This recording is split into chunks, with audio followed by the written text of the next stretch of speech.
വിശുദ്ധ യോഹന്നാന് എഴുതിയ സുവിശേഷത്തിൽ നിന്നും 18-ാം അധ്യായം 1 മുതൽ 19-ാം അധ്യായം 42 വരെ ഉള്ള വാക്യങ്ങൾ.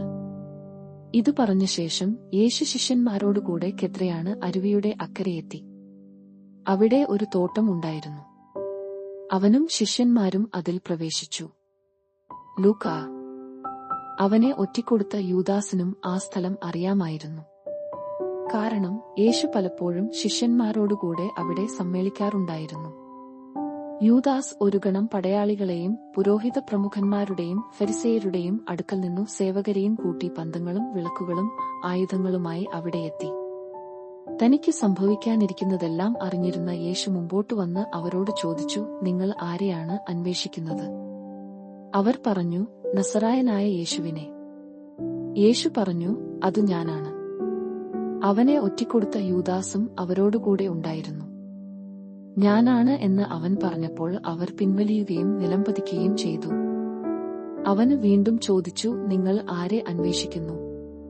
അവർ പറഞ്ഞു, നസറായനായ യേശുവിനെ.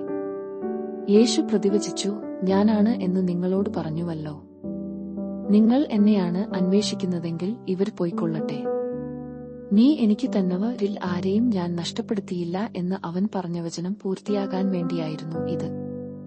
ശിമയോൻ പത്രയാസ് വാള് ഊരി പ്രധാന പുരോഹിതന്റെ ഭൃത്യനെ വെട്ടി അവന്റെ വലത്തു ചെവി ഛേദിച്ചുകളഞ്ഞു. ആ ഭൃത്യന്റെ പേര് മൽക്കോസ് എന്നായിരുന്നു. യേശു പത്രയാസിനോട് പറഞ്ഞു, വാൾ ഉറയിലിടുക. പിതാവ് എനിക്ക് നൽകിയ പാനപാത്രം ഞാൻ കുടിക്കേണ്ടയോ? അപ്പോൾ പടയാളികളും അവരുടെ അധിപനും യഹൂദരുടെ സേവകരും കൂടി യേശുവിനെ പിടിച്ചു ബന്ധിച്ചു. അവർ അവനെ ആദ്യം അന്നാസിന്റെ അടുക്കലേക്ക് കൊണ്ടുപോയി. കാരണം അവന് ആ വർഷത്തെ പ്രധാന പുരോഹിതനായ കയ്യാഫാസിന്റെ അമ്മായിപ്പനായിരുന്നു. ജനങ്ങൾക്കു വേണ്ടി ഒരാൾ മരിക്കുന്നത് യുക്തമാണെന്നു യഹൂദരെ ഉപദേശിച്ചത് കയ്യാഫാസാണ്. ശിമയോൻ പത്രയാസും മറ്റൊരു ശിഷ്യനും യേശുവിനെ അനുഗമിച്ചിരുന്നു. ആ ശിഷ്യനെ പ്രധാനാചാര്യന് പരിചയമുണ്ടായിരുന്നതിനാൽ അവന് യേശുവിനോടുകൂടെ പ്രധാന പുരോഹിതന്റെ കൊട്ടാരമുറ്റത്തു പ്രവേശിച്ചു. പത്രയാസാകട്ടെ പുറത്തു വാതിൽക്കൽ നിന്നു. അതിനാൽ പ്രധാന പുരോഹിതന്റെ പരിചയക്കാരനായ മറ്റേ ശിഷ്യൻ പുറത്തു ചെന്നു വാതിൽക്കാവൽക്കാരിയോട് സംസാരിച്ചു പത്രയാസിനെയും അകത്തു പ്രവേശിപ്പിച്ചു. അപ്പോൾ ആ പരിചാരിക പത്രയാസിനോട് ചോദിച്ചു, നീയും ഈ മനുഷ്യന്റെ ശിഷ്യന്മാരിലൊരുവനല്ലേ? അല്ല എന്ന് അവൻ പറഞ്ഞു. തണുപ്പായിരുന്നതിനാൽ ഭൃത്യരും സേവകരും തീ കായുകയായിരുന്നു. പത്രയാസും അവരോടൊപ്പം തീ കാഞ്ഞുകൊണ്ടിരുന്നു. പ്രധാന പുരോഹിതന് യേശുവിനെ അവന്റെ ശിഷ്യരെയും പ്രബോധനത്തെയും കുറിച്ച് ചോദ്യം ചെയ്തു. യേശു മറുപടി പറഞ്ഞു, ഞാൻ പരസ്യമായിട്ടാണ് ലോകത്തോട് സംസാരിച്ചത്. എല്ലാ യഹൂദരും ഒരുമിച്ചു കൂടുന്ന സിനഗോഗിലും ദേവാലയത്തിലുമാണ് എപ്പോഴും ഞാൻ പഠിപ്പിച്ചിട്ടുള്ളത്. രഹസ്യമായി ഞാൻ ഒന്നും സംസാരിച്ചിട്ടില്ല. എന്നോട് ചോദിക്കുന്നതെന്തിന്? ഞാൻ പറഞ്ഞതെന്താണെന്ന് അത് കേട്ടവരോട് ചോദിക്കുക. ഞാൻ എന്താണ് പറഞ്ഞെന്ന് അവർക്കറിയാം.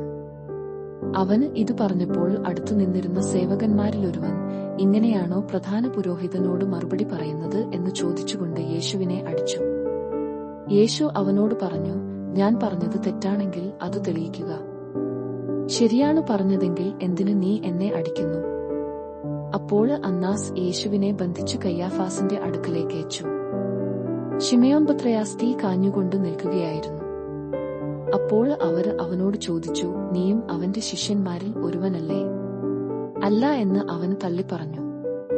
പ്രധാന പുരോഹിതന്റെ ഭൃത്യരിലൊരുവനും പത്രയാസ് ചെവി ഛേദിച്ചവന്റെ ചാർച്ചക്കാരനുമായ ഒരുവൻ അവനോട് ചോദിച്ചു, ഞാൻ നിന്നെ അവനോടുകൂടെ തോട്ടത്തിൽ കണ്ടല്ലേ? പത്രയാസ് വീണ്ടും തള്ളിപ്പറഞ്ഞു. ഉടനെ കോഴി കൂവി. യേശുവിനെ അവർ കയ്യാഫാസിന്റെ അടുത്തുനിന്ന് പ്രത്തോറിയത്തിലേക്ക് കൊണ്ടുപോയി. അപ്പോൾ പുലർച്ചെയായിരുന്നു. അശുദ്ധരാകാതെ പെസഹ ഭക്ഷിക്കേണ്ടതിനാൽ അവർ പ്രത്തോറിയത്തിൽ പ്രവേശിച്ചില്ല. അതിനാൽ പീലാത്തോസ് പുറത്ത് അവരുടെ അടുക്കൽ വന്നു ചോദിച്ചു, ഈ മനുഷ്യനെതിരെ എന്താരോപണമാണ് നിങ്ങൾ കൊണ്ടുവരുന്നത്?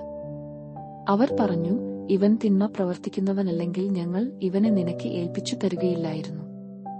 ഏതു വിധത്തിലുള്ള മരണമാണ് തനിക്ക് വരാനിരിക്കുന്നതെന്ന് സൂചിപ്പിച്ചുകൊണ്ട് യേശു പറഞ്ഞ വചനം പൂർത്തിയാകാനാണ് ഇത് സംഭവിച്ചത്.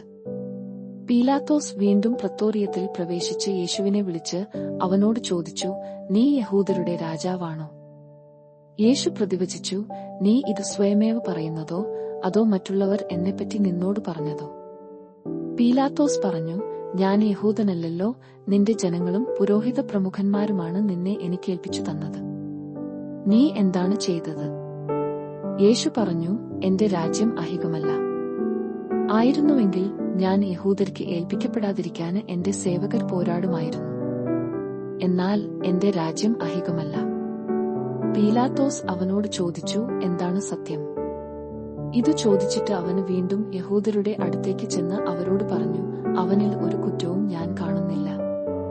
എന്നാൽ പെസഹ ദിവസം ഞാൻ നിങ്ങൾക്കൊരുവനെ സ്വതന്ത്രനായി വിട്ടുതരുന്ന പതിവുണ്ടല്ലോ, അതിനാൽ യഹൂദരുടെ രാജാവിനെ ഞാൻ നിങ്ങൾക്ക് വിട്ടുതരട്ടെയോ?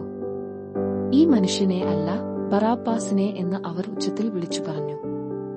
ബറാബ്ബാസ് കൊള്ളക്കാരനായിരുന്നു. പീലാത്തോസ് യേശുവിനെ ചമ്മട്ടികൊണ്ട് അടിപ്പിച്ചു. പടയാളികൾ ഒരു മുൾക്കിരീടമുണ്ടാക്കി അവന്റെ തലയിൽ വെച്ചു.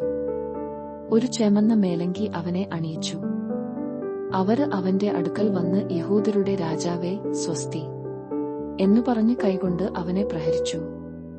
പീലാത്തോസ് വീണ്ടും പുറത്തുവന്ന് അവരോട് പറഞ്ഞു, ഒരു കുറ്റവും ഞാൻ അവനിൽ കാണുന്നില്ല എന്ന് നിങ്ങൾ അറിയാൻ ഇതാ അവനെ നിങ്ങളുടെ അടുത്തേക്ക് കൊണ്ടുവരുന്നു.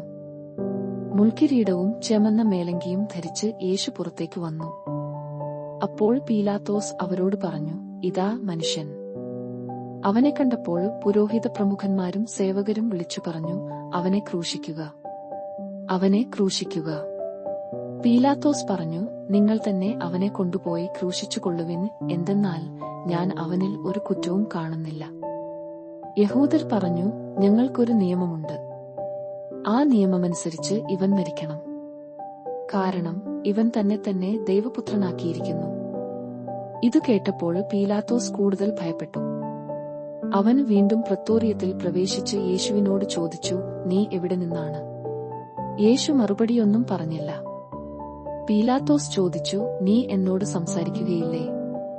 നിന്നെ സ്വതന്ത്രനാക്കാനും ക്രൂശിക്കാനും എനിക്ക് അധികാരമുണ്ടെന്ന് അറിഞ്ഞുകൂടെ?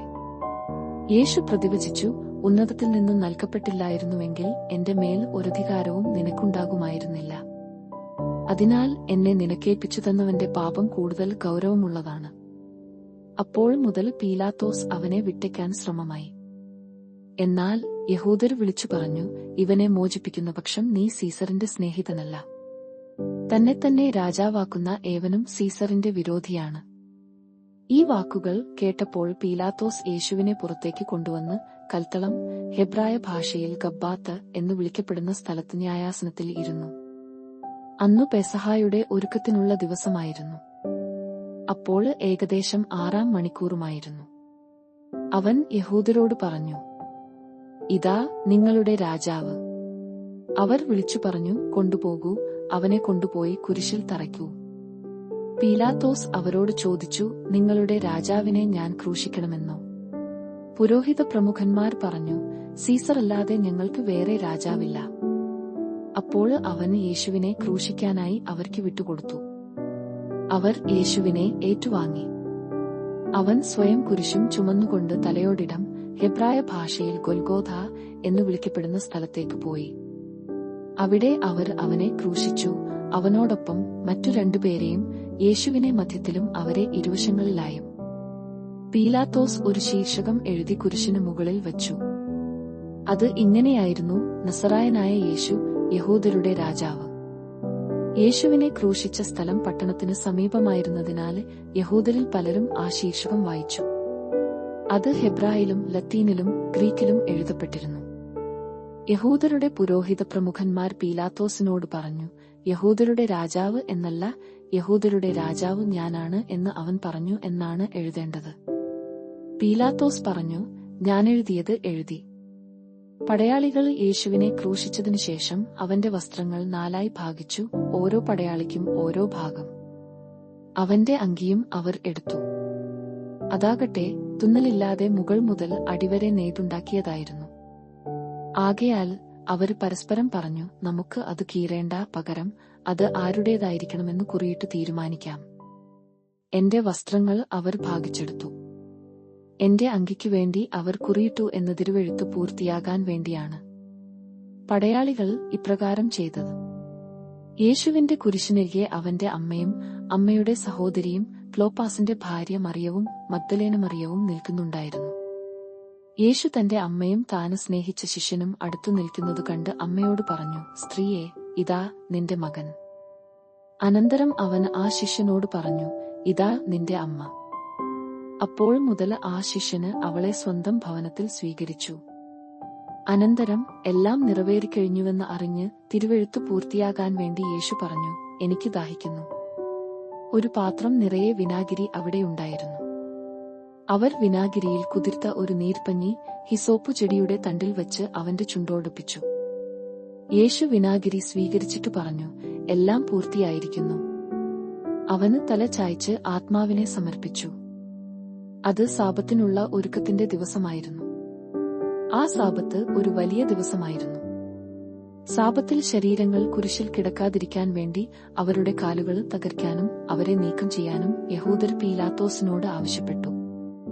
അതിനാൽ പടയാളികൾ വന്ന് അവനോടുകൂടെ ക്രൂശിക്കപ്പെട്ടിരുന്ന രണ്ടുപേരുടെയും കാലുകൾ തകർത്തു. അവർ യേശുവിനെ സമീപിച്ചപ്പോൾ അവൻ മരിച്ചുകഴിഞ്ഞു എന്ന് കാണുകയാൽ അവന്റെ കാലുകൾ തകർത്തില്ല. എന്നാൽ പടയാളികളിലൊരുവന് അവന്റെ പാർശ്വത്തിൽ കുന്തം കൊണ്ട് കുത്തി. ഉടനെ അതിൽ നിന്ന് രക്തവും വെള്ളവും പുറപ്പെട്ടു. അതു കണ്ടയാൾ തന്നെ സാക്ഷ്യപ്പെടുത്തിയിരിക്കുന്നു. അവന്റെ സാക്ഷ്യം സത്യവുമാണ്. നിങ്ങളും വിശ്വസിക്കേണ്ടതിന് താന് സത്യമാണ് പറയുന്നതെന്ന് അവന് അറിയുകയും ചെയ്യുന്നു. അവന്റെ അസ്ഥികളിൽ ഒന്നുപോലും തകർക്കപ്പെടുകയില്ല എന്ന തിരുവെഴുത്തു പൂർത്തിയാകാൻ വേണ്ടിയാണ് ഇത് സംഭവിച്ചത്. മറ്റൊരു തിരുവെഴുത്തു പറയുന്നു, തങ്ങൾ കുത്തി മുറിവേൽപ്പിച്ചവനെ അവർ നോക്കി നിൽക്കും. യഹൂദരോടുള്ള ഭയം നിമിത്തം യേശുവിന്റെ രഹസ്യശിഷ്യനായി കഴിഞ്ഞിരുന്ന അരിമത്തിയാക്കാരന് ജോസഫ് യേശുവിന്റെ ശരീരം എടുത്തുമാറ്റാൻ പീലാത്തോസിനോട് അനുവാദം ചോദിച്ചു. പീലാത്തോസ് അനുവാദം നൽകി. അവൻ വന്ന് ശരീരം എടുത്തുമാറ്റി. യേശുവിനെ ആദ്യം രാത്രിയിൽ ചെന്നുകണ്ട നിക്കോദേമോസും അവിടെയെത്തി. മീരയും ചെന്നിനായകവും ചേർന്ന ഏകദേശം 100 റാത്തൽ സുഗന്ധദ്രവ്യവും അവൻ കൊണ്ടുവന്നിട്ടുണ്ടായിരുന്നു. അവർ യേശുവിന്റെ ശരീരമെടുത്തു യഹൂദരുടെ ശവസംസ്കാര രീതിയനുസരിച്ച് സുഗന്ധദ്രവ്യങ്ങളോടുകൂടെ കച്ചയിൽ പൊതിഞ്ഞു. അവൻ ക്രൂശിക്കപ്പെട്ട സ്ഥലത്ത് ഒരു തോട്ടം ഉണ്ടായിരുന്നു. ആ തോട്ടത്തിൽ അതുവരെ ആരെയും സംസ്കരിച്ചിട്ടില്ലാത്ത ഒരു പുതിയ കല്ലറയും ഉണ്ടായിരുന്നു. യഹൂദരുടെ ഒരുക്കത്തിന്റെ ദിനമായിരുന്നതിനാലും കല്ലർ സമീപത്തായിരുന്നതിനാലും അവർ യേശുവിനെ അവിടെ സംസ്കരിച്ചു. ദൈവവചനം അന്ന് നാം കേട്ടതു. നമുക്ക് ദൈവത്തെ സ്തുതിക്കാം.